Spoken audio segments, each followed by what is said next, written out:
I got an email from the world champion wingsuit team that said, would you like to learn to fly in the world's only diagonal wind tunnel? I gotta start saying no to these things. My name is Jarno Cordia. As part of the wingsuit tunnel here, I've actually been setting up the coaching here the last 2 years. And together now with Jenna, I teach here and try to get everybody flying. Currently, Jenna and myself, we won the last World Cup in Italy, and both indoor skydiving and outdoor skydiving, we're at the moment the reigning team in wingsuit acrobatics. This wind tunnel was around since 1935, used for testing airplanes, cars and those kind of things. I think they tested the Saab airplane and the Huygens space capsule here. This tunnel was up for auction a few years ago, and then 4 of the local Swedish guys who are also skydivers, they basically thought, like, what if we could convert this into like an angled wind tunnel where you could actually fly wingsuits? And because that hadn't been done yet, nobody really knew if such a thing would be possible. So they basically took the horizontal wind tunnel here, they put a small angled tube in it. Once they had done the initial testing, I was called in to actually see, like, besides stable flying, what else can we do in the tunnel?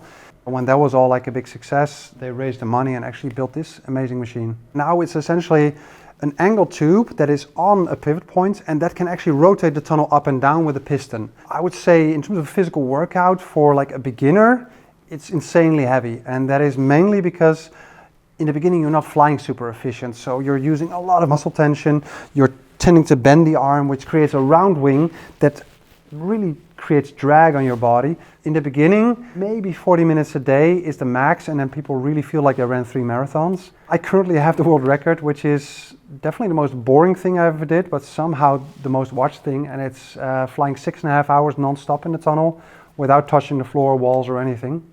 I can't think right now. Oh, the last 10 seconds that you were giving me instructions, but my brain just wasn't parsing anything.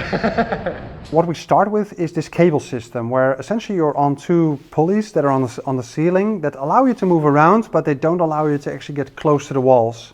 The cables definitely influence you a little bit as well, with like the bounciness of cables, but it essentially limits the motion to safely learn to just control your body. Kind of like an airplane, like you lean a bit left, the wing goes left, you raise the chin and the chest gets air, that changes your angle, pushes you backward.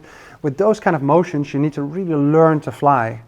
And even for skydivers that have a lot of wingsuit experience, they tend to fly more by instinct, and even for them, this is a lot more precise than what you normally do outdoors. So am I too far back or am I too far forward? From that point where you can actually control yourself on the cables, there you actually continue to flying without the cables. There's a small intermediate step we do, which is flying with a leash on the belly, which allows us to let people fly free, but in case they do anything less smart, we can still put them on the floor.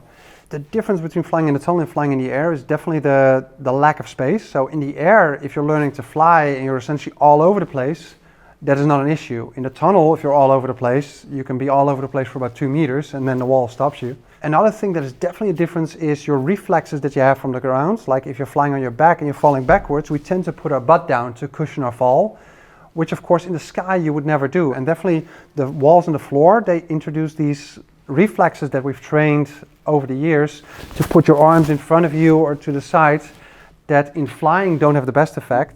A big thing that the tunnel brings that skydiving doesn't get you is the amount of training you can do and actually the reference you get, where normally in the sky, if I'm flying with a training partner, when we're having a little bit of movement between each other, we don't see who is making the movement.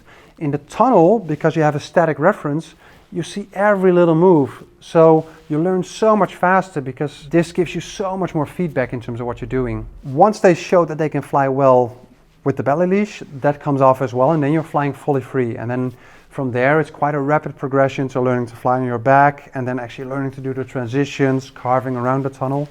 Typically, that whole progression takes around 2 to 3 hours of flying for most people. In general, it's quite cool to see that where normally people would have 200-300 skydives before they could even try this, now we're taking people off the streets and teaching them to fly in 1 or 2 days. I did not get to the point where like I could just fly free in the tunnel, but there were like 4 or 5 seconds in there where I felt stable, and I don't think you were pulling on me. No. Thank you. You're more than welcome. Super good, man. Thank you very much. I'm done. The amount of flying you did now is what like the super trained people usually do after like building that stamina. So you flew more than most people do on the first day in a very short time span. So there, like all the muscles you're feeling that you've never used before is quite normal. But you did really good. And you're gonna sleep really well tonight. Yeah. Should we just turn off the lights here and leave you here? No, because then it's a slow slide down into that. Yeah. All right, we're good. We got an We're outro. good. Thank you so much. All right, yeah.